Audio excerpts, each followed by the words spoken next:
Olá, boa noite, sejam todos bem-vindos a mais uma difusão doutrinária, uma palestrinha voltada lá para os frequentadores e trabalhadores do Luz no Caminho. O nosso tema hoje é o planejamento reencarnatório. Antes disso, vamos fazer uma oração, antes de iniciar, pedindo ao nosso Deus, ao nosso amado Mestre Jesus, aos nossos mentores espirituais, que nos abençoe, que nos dê inspirações para corrigir os nossos erros, continuar aqui nesse nosso trabalho de progresso do nosso espírito, da nossa moral, em busca da nossa perfeição. Pedimos aos diretores espirituais do Luz no Caminho que autorização para iniciar a nossa palestrinha dessa noite. Muito obrigado e que assim seja. O planejamento reencarnatório, né? É uma coisa que sempre nos deixa bastante curioso. Daquelas perguntas, né? Quem sou eu? O que eu faço aqui? Para onde eu vou? A gente não consegue ter essa coisa tangível, né, de saber o que eu estou fazendo aqui, né? Mas nós espíritas sabemos que nós temos um planejamento, né, quando voltamos aqui para o nosso veículo carnal, né, para a nossa matéria. Se a gente está aqui vivendo na Terra, nós somos, obviamente, espíritos ainda imperfeitos. Ainda que o ego de muitos aí, né, impede de aceitar essa classificação como espírito imperfeito. Mas somos, por isso estamos aqui, né, nesse nosso mundo, nesse nosso planeta de provas e expiações, né, e a nossa estada aqui ela é necessária para que possamos corrigir essas imperfeições e dessa forma evoluir espiritualmente, né? Que é a destinação de todos nós, de fazer essa mudança, né? Naquilo que não é de acordo com o que o nosso Pai deseja, né? Com aqueles ensinamentos que Jesus nos deixou. As provas, elas são os desafios, né? Pelos quais nós somos aí submetidos. E as expiações representam os castigos, né? Ou os resgates, né? Desses desvios que cometemos em vidas passadas, né? Em outras encarnações. Cada um de nós tem as provas a serem suportadas, né? Não é uma coisa geral assim, apesar de existir, nós sabemos disso, resgates coletivos, né? As provas normalmente elas são individuais e elas são escolhidas de acordo com o nosso progresso que precisa ser realizado, que precisa ser feito, né? Assim, quando há esse planejamento, né? Quando o espírito planeja reencarnar, ele concorda com as provas que fazem parte lá da sua missão, tá? Que não deixa de ser uma prova, é uma missão a qual nós precisamos passar por aquilo para construir, né, mais um degrau na nossa escada evolutiva. E não se trata de uma imposição divina, né? Em 90% dos casos, eu diria, não se trata de imposição, mas sim de um acordo, né? Um comum acordo entre as partes, que essas partes normalmente somos nós envolvidos com outros espíritos, principalmente quando se trata de resgates, né? De corrigendas, e com os nossos guias, nossos mentores, nossos anjos guardiões, né? Com espíritos mais elevados que nos auxiliam, portanto, nesse planejamento reencarnatório. Um exemplo aí que eu acho que todo mundo já conhece, quem não conhece já ouviu falar, né, sobre planejamento reencarnatório, do Segismundo, né, lá no livro do André Luiz, né, psicografado pelo Chico Xavier, o livro Missionários da Luz. É uma das histórias mais conhecidas sobre esse planejamento reencarnatório. É, além do Segismundo lá, fazem parte desse enredo, né, os personagens lá também de Raquel e o Adelino, né, que, resumindo, o Segismundo se apaixona perdidamente por Raquel e nessa loucura, né, dele, ele acaba cometendo um atentado lá, um atentado fatal contra a vida do Adelino. Aí Raquel fica viúva, ela vai parar num prostíbulo e tal. E nesse processo, todos os três desencarnaram em vibração de ódio e desespero, ficando então em zonas inferiores por um período bem considerado, né? Depois eles são resgatados para um plano espiritual mais elevado e Raquel e Adelino vêm lá em comum acordo com os espíritos que os resgataram, os espíritos superiores, eles aceitam, né, voltar à vida carnal como um casal e receber o Segismundo então como seu filho. É um processo doloroso, né? No livro lá tem todos esses relatos aí, né?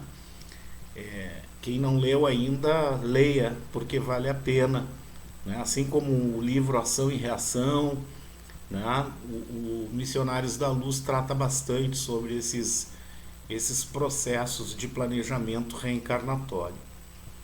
A gente sempre fica pensando lá, como é que eu sei, né? Como é que eu posso saber do meu plano reencarnatório, né?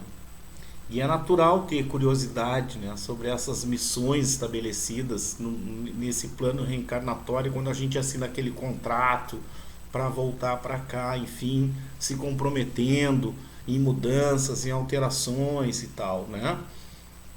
Mas apesar disso, quando a gente reencarna aqui, quando a gente volta do plano espiritual, que é a nossa verdadeira pátria, para cá, a gente não traz nenhuma lembrança de outras vidas e muito menos do mundo espiritual, né? Não nos é permitido isso como uma bênção, né?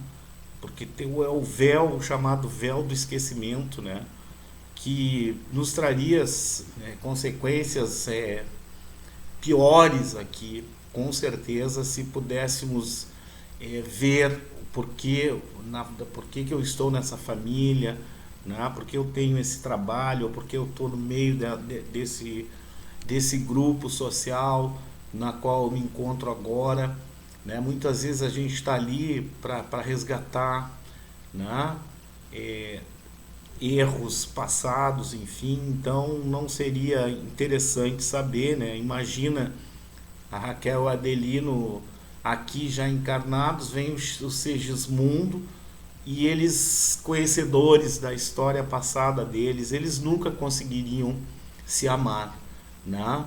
Se perdoar e se amar como uma família. Então há uma importância extrema aí nessa questão do véu do esquecimento, né? Então a gente não traz essas lembranças de outras vidas e nem do nosso mundo espiritual, né? Às vezes a gente fica pensando, eu penso, né? Por que eu não me lembro, né, de algumas coisas, enfim. Mas depois vem a luz, né? A luz da nossa doutrina, que já nos ensina há muito, né, o porquê de nós não nos lembrarmos de nossas vidas passadas e nem tão pouco do mundo espiritual, onde a gente faz lá esse contrato para vir de volta aqui, para onde nós temos esses embates aqui do nosso progresso. A gente não vai trazer isso, então, e ainda bem, né? A gente só tem a agradecer. Mas todos nós temos um plano, né? Um plano para a nossa atual reencarnação aqui. E precisamos nos atentar a alguns sinais para reconhecer que plano é esse, né? Qual é essa missão. E uma das formas disso se dar é através da reforma interior, né? Da reforma íntima, né? Onde nós vamos lá refletir sobre a nossa vida na Terra, né? Ter um autoconhecimento espiritual para identificar medos, angústias, desejos e sentimentos. A gente precisa fazer isso, né? A gente precisa fazer esse recolhimento, né, de vez em quando e trabalhar esses processos para a gente conseguir enxergar qual é a minha missão aqui, o que eu estou fazendo aqui. É certo isso, nós já sabemos que nós precisamos nos melhorar, né? Todos nós precisamos nos melhorar. Nós somos ainda imperfeitos, né? E a reforma íntima ela nos permite isso, né? E dessa forma seguir nesse processo, nesse trajeto da nossa evolução, da nossa melhora, cumprindo então com esse acordo que fizemos, né? Através dessa escolha das provas que nós lá em comum acordo determinamos. Então também vai auxiliar, né? Auxilia nessa trajetória aqui percorrida, descobrir oportunidades para nos melhorar. A reforma íntima tem uma ligação direta com a questão de eu descobrir qual é a minha missão, o que eu faço aqui, né? Porque vai nos fazer enxergar lá o que a gente não consegue ver no nosso dia a dia, né? Uma resposta para saber se o plano reencarnatório está sendo seguido ou não, pode ser através desse autoconhecimento, né? Que é nos conhecermos, conhece-te a ti mesmo, né? E faz aquele balanço no final do dia, à noite, né? Vendo se tu fez aquilo que tu gostaria que fosse feito para ti, se tu ofendeu alguém ou não. Então isso faz parte da reforma, né? A gente começar a se policiar, né? Começar a trabalhar essas mudanças.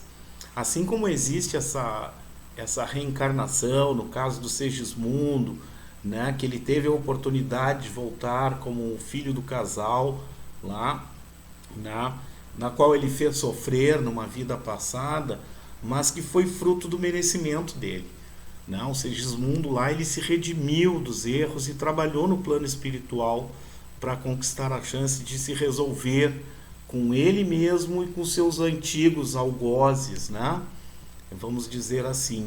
Então ele se redimiu dos erros através de adquirir a consciência espiritual, né? Lá no plano espiritual, e teve a chance então de vir para esse resgate aqui junto com aqueles a quem ele fez mal, né? A quem ele fez sofrer. Mas nem sempre é assim, né? Em alguns casos, a reencarnação é processada sem a concordância prévia do espírito, né? E isso é chamado de reencarnação compulsória, quando o espírito, né, pouco evoluído, ainda muito apegado à matéria, né, e mesmo no plano espiritual ele não desenvolveu essa consciência espiritual, né? Ele não se arrependeu do que ele fez, ele acha que aquilo que ele fez era uma coisa normal, natural, né? Se ele fez mal a alguém ou não, né? Então ele precisa, através dos guias, dos mentores, né, que vão se encarregar desse plano, desse planejamento reencarnatório, né? Então por isso é chamado de compulsório, ele não tem escolha, né? Tipo, meu amigo, tu vai lá e tu vai ter que seguir esse caminho aqui, né? Lá no Livro dos Espíritos, na pergunta 264, Allan Kardec pergunta aos espíritos que é o que dirige o espírito na escolha das provas que queira sofrer. E os espíritos superiores respondem: ele escolhe de acordo com a natureza de suas faltas, as que o levem à expiação destas e a progredir mais depressa. Uns, portanto, impõem a si mesmos uma vida de misérias e privações, objetivando suportá-las com coragem. Outros preferem experimentar as tentações da riqueza e do poder, muito mais perigosas, pelos abusos e má aplicação a que podem dar lugar pelas paixões inferiores que uma e outros desenvolvem. Muitos, finalmente, se decidem a experimentar suas forças nas lutas que terão de sustentar em contato com o vício. Os espíritos superiores aqui diz que as escolhas são feitas lá.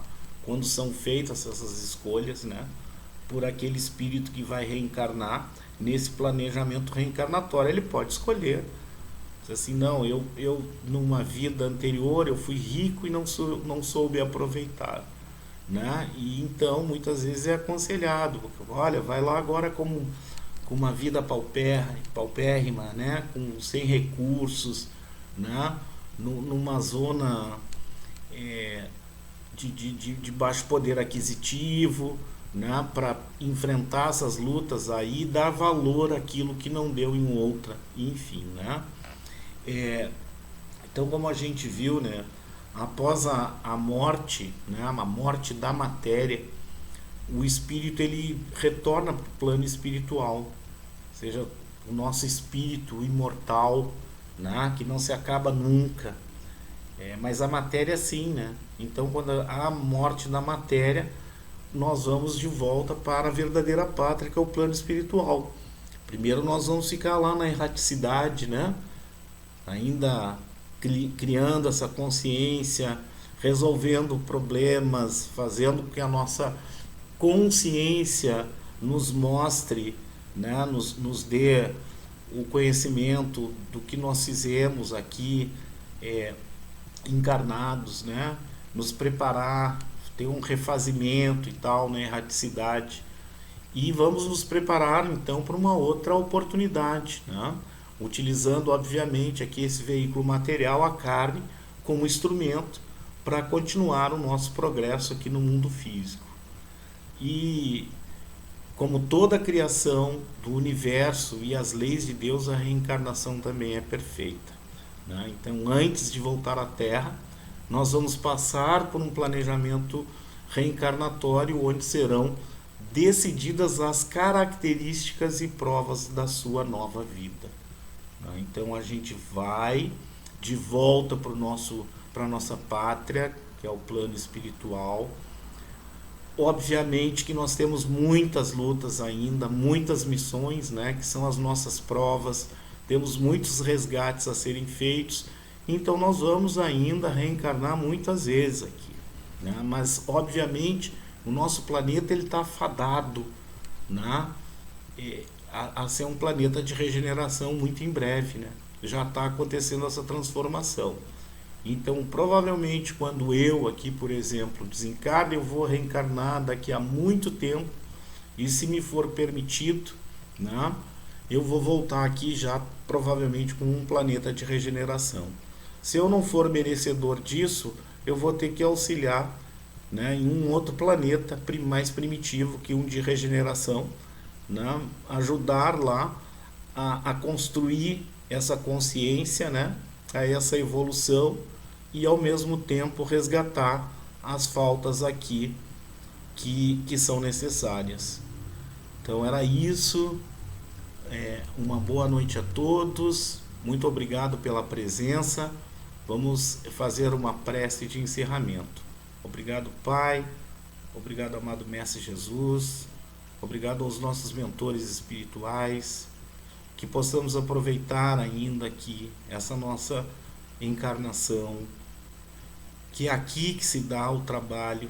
É aqui que nós vamos efetuar a nossa evolução e a nossa mudança, a nossa reforma interior. Obrigado por essa oportunidade. Que possamos aproveitar e que continuemos na nossa jornada em busca sempre da seara do bem. Muito obrigado e que assim seja, e uma boa semana a todos.